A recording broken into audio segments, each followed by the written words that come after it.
Salut à tous, j'espère que vous allez bien. Moi ça va très bien, je suis contente de vous retrouver aujourd'hui parce que je vais vous parler du jeu Everdell mais également de ses extensions. C'est un format un petit peu particulier que j'ai envie d'explorer, comme ça je vous donne exactement ce qu'il y a dans chacune des extensions, ce qu'elles apportent et vous pouvez ainsi faire votre choix. Si vous ne connaissez pas Everdell, le jeu de base, je vais vous expliquer comment ça fonctionne. Pour ceux qui connaissent déjà, regardez dans le chapitrage de la vidéo et puis vous cliquez simplement sur le nom de l'extension qui vous intéresse pour pouvoir écouter ce que j'en dis.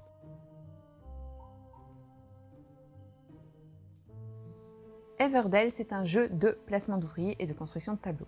Qu'est-ce que ça veut dire? Ça veut dire que vous allez avoir à votre disposition des petits ouvriers que vous allez pouvoir mettre quelque part à des endroits sur le plateau pour pouvoir réaliser des actions. Il y a des endroits où on va pouvoir récolter des ressources, il y a aussi des actions où on va pouvoir gagner des cartes ou remplir des petits objectifs.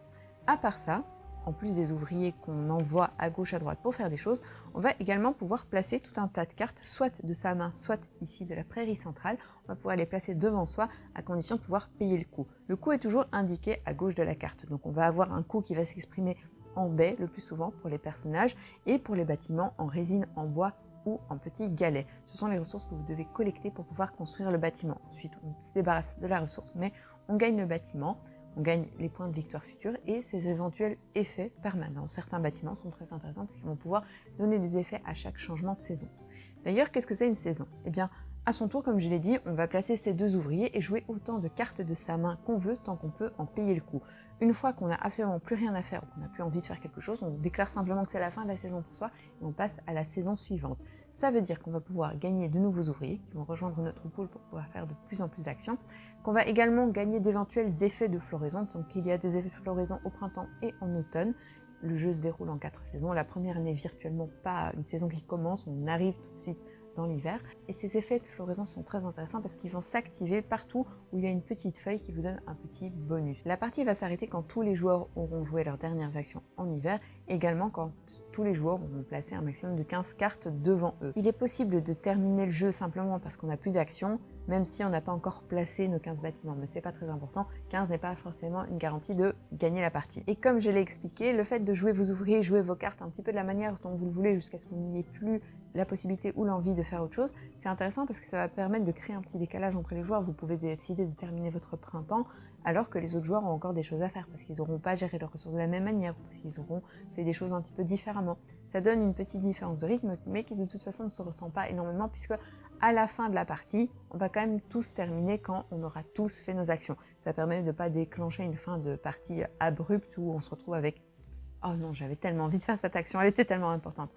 Donc en soi, Everdell, c'est un jeu intéressant parce que vous allez avoir tout un tas de cartes, c'est vraiment ça le cœur du jeu, principalement les cartes qui sont à la fois des habitants et des bâtiments, sachant que certains sont liés, donc vous avez des habitations qui accueillent des habitants, ça crée des chaînages, vous pouvez placer l'habitant gratuitement si vous possédez le bâtiment, c'est très très bien, parce que ça permet de faire un petit peu l'économie des ressources des baies.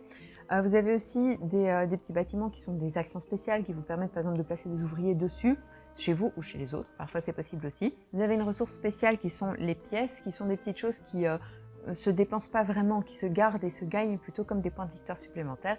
Donc principalement vos points de victoire, ça va être sur vos pièces, ça va être sur vos cartes et sur les éventuels événements de base ou spéciaux que vous aurez réalisés en plaçant un ouvrier dessus parce que vous êtes le premier joueur à avoir 4 cartes avec le symbole feuille ou parce que vous êtes le joueur qui réussit à faire l'événement j'ai un colporteur et j'ai un magasin. Donc ce sont des petits événements aussi après lesquels vous avez envie de courir parce que ça va vous donner des points de victoire. Je rentre volontairement pas dans le détail des règles parce que j'avais fait une partie solo d'Everdell, donc si ça vous intéresse de savoir comment on joue, j'explique les règles à plusieurs et j'explique ensuite les règles solo. Comme ça vous permet de découvrir vraiment dans le détail. Si vous le souhaitez, vous pouvez aller regarder la vidéo de la playlist solo sur Everdell. Maintenant, on va passer aux extensions.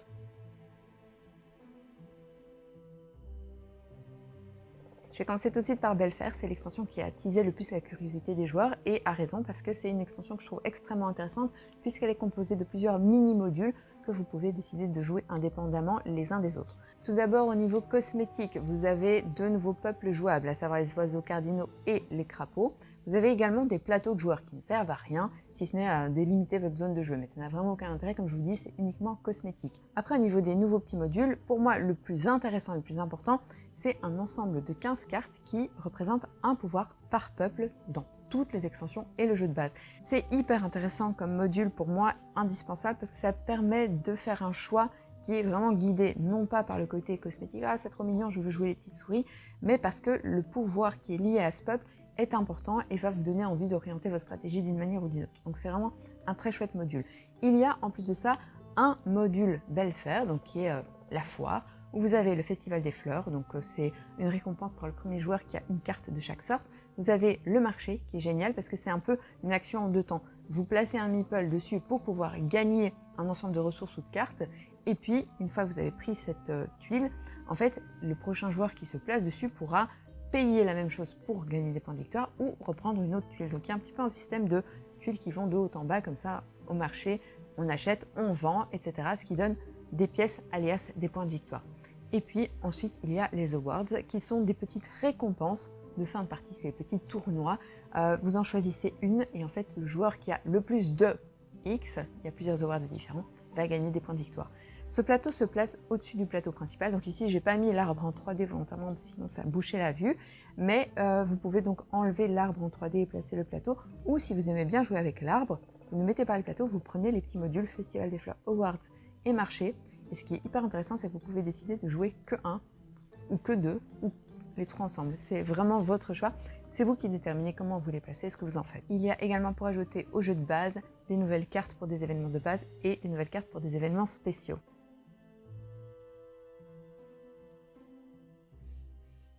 On passe ensuite à Spirecrest, qui est une de mes préférées, mais qui est aussi une extension que je trouve extrêmement intéressante parce qu'elle va rajouter un plateau en bas du plateau central et c'est un plateau de voyage. Dans Spirecrest, vous allez recevoir un petit voyageur qui va être un personnage à part, qui n'est pas un ouvrier que vous pouvez placer classiquement, mais c'est un ouvrier qui va vivre des aventures. Donc, ce qui va se passer, c'est que à chaque saison, vous allez le déplacer sur la prochaine étape et vous allez récolter un morceau de parchemin. À la fin de la partie, vous aurez donc 4 morceaux de parchemin qui vont représenter l'histoire que vous avez vécue. Il faut pouvoir payer le coût en ressources indiqué sur ces parchemins, que ce soit des cartes ou des ressources basiques, pour pouvoir vivre cette aventure et donc gagner les points de victoire correspondants. C'est très intéressant aussi parce que ça va ajouter une carte météo à chaque saison qui est une contrainte pour l'ensemble des joueurs. Et c'est une très chouette manière, une très chouette dynamique de jouer parce que ces contraintes vont vraiment ajouter des choses qui sont un peu piquantes. Donc par exemple le fait de ne pas pouvoir acheter un personnage dans la prairie, le fait aussi de devoir payer plus cher une ressource, etc. Ça se justifie toujours parce que c'est la météo, la grêle, la pluie, le gel, etc. Donc très très bien fait ces cartes météo, mais surtout la chose la plus importante, c'est que ça va rajouter les meeples géants, qui sont des créatures que vous allez pouvoir rencontrer, des alliés, et lorsque vous les prenez comme alliés, ça va vous donner des petits bonus. L'idée c'est que, comme je vous l'ai dit, à chaque saison, vous avez la possibilité de prendre une tuile parchemin qui raconte votre histoire, mais surtout, vous allez avoir 3 cartes qui sont tirées aléatoirement à travers un paquet de cartes. Vous allez avoir 3 cartes et vous en sélectionnez une, à savoir que celle la plus à gauche est gratuite et plus vous allez loin, plus vous devez payer. Vous prenez cette carte, elle vous appartient. Ça peut être des cartes qui vont vous donner des bonus permanents. Ça peut être des cartes qui sont juste des points de victoire en fin de partie. Et surtout, le plus intéressant, ce sont les cartes qui vont apporter un allié. Et donc, ça va être des espèces de montures. C'est pour ça qu'il y a des petites selles en plastique qui sont fournies pour mettre un meeple dessus. Ce sont des montures qui vont vous permettre de bénéficier d'effets assez intéressants, comme par exemple aller occuper certains espaces, pouvoir aller faire des actions spéciales qui ne sont accessibles à personne d'autre. Donc clairement, c'est une très très chouette façon de jouer parce que je trouve que ça rajoute un petit peu de difficulté. Le fait d'avoir justement ces contraintes, ça rend les ressources encore plus rares qu'elles ne le sont déjà. Donc c'est-à-dire qu'on ne peut pas dépenser n'importe comment parce qu'on doit garder des ressources pour la fin de partie. Mais justement, ça aussi, c'est un truc dans Everdell de base. Parfois, on termine avec des ressources dont on ne sait pas quoi faire, qui nous servent à rien. Et en fait, grâce à ça, les ressources en question peuvent être dépensées, gérées plus intelligemment pour être dédiées à cet ensemble de parchemins qui racontent votre histoire. Et puis, comme je l'ai dit, les créatures sont clairement un plus non négligeable parce que cosmétiquement, ça apporte beaucoup au jeu, c'est vraiment très chouette et très joli. Et aussi parce qu'il y a ce truc de pouvoir les utiliser pour faire des actions rares et spéciales. Et pour les collectionneurs, sachez qu'il y a 3 nouveaux peuples dedans. Donc vous allez avoir les taupes, les hiboux et les lézards qui sont des nouveaux meeples et donc des nouveaux peuples joueurs. Et en plus, si vous avez Belfair, ça veut dire que vous avez des nouveaux pouvoirs à jouer aussi.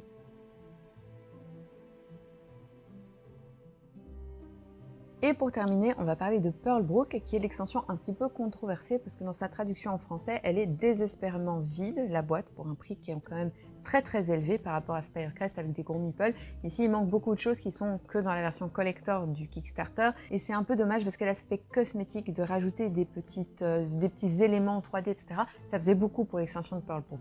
Mais à part ça, elle vaut quand même vraiment le coup parce qu'elle va rajouter beaucoup de choses très importantes. Primo, vous allez avoir un plateau qui s'installe ici, à gauche de votre plateau central. Ça va être un plateau rivière avec de nouvelles actions dessus, mais ce sont des actions qui sont accessibles uniquement à votre ambassadeur grenouille. C'est-à-dire que dans Spirecrest, vous avez un petit lapin, un meeple supplémentaire qui fait son voyage.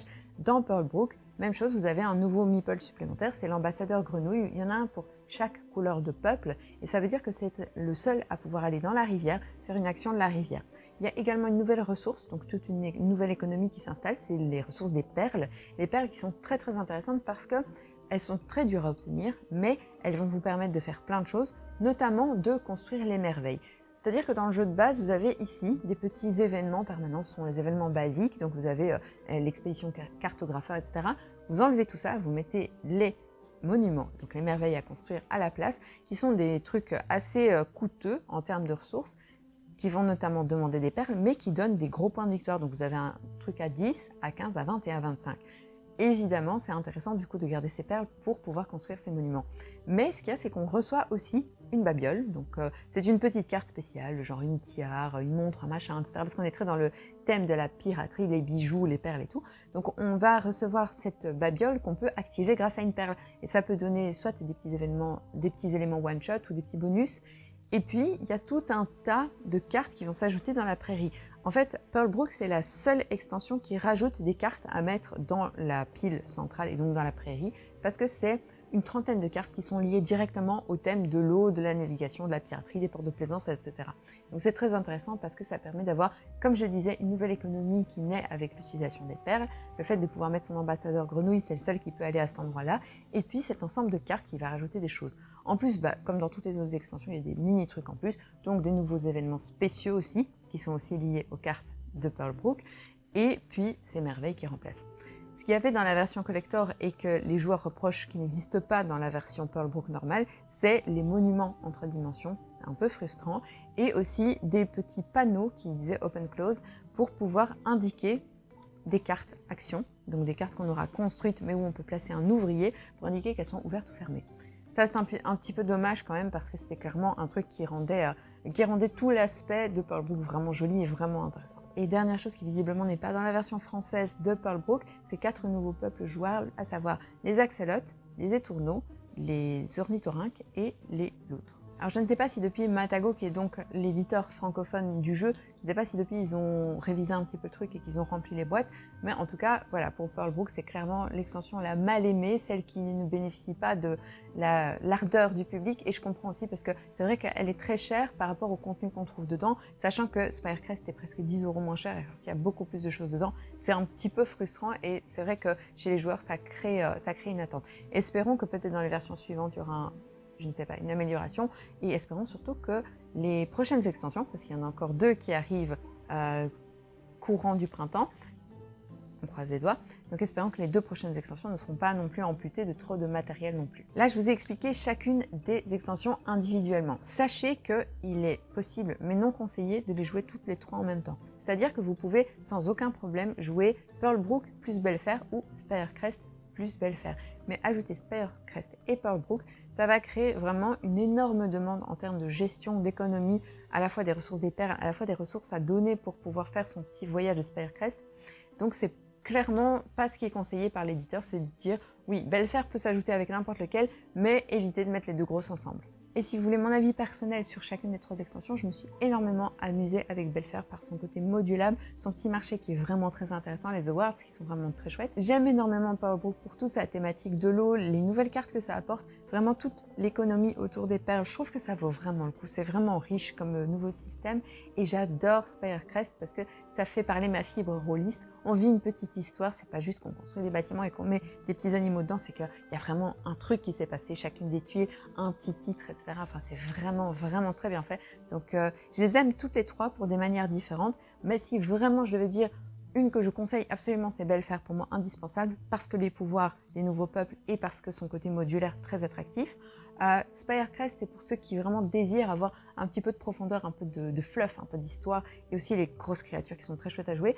Et Pearlbrook, c'est vraiment pour ceux qui sont amateurs de Everdell, qui ont bien rincé le jeu de base et qui ont envie de quelque chose d'un peu plus profond pour ajouter un peu de complexité et un petit peu plus voilà, d'engagement dans le jeu, dans la gestion de sa ressource, etc. Pearlbrook, indispensable aussi. Donc je les aime toutes les trois pour des raisons différentes et selon ce que vous recherchez dans le jeu, maintenant vous avez une idée un peu plus précise de l'extension qu'il va vous falloir choisir. Et voilà, moi j'ai terminé pour aujourd'hui. J'espère que cette vidéo vous a plu. Si c'est le cas, n'hésitez pas comme d'hab à commenter, liker, partager, vous abonner. Et sinon, moi je vous fais des bisous et je vous dis à la prochaine. Salut!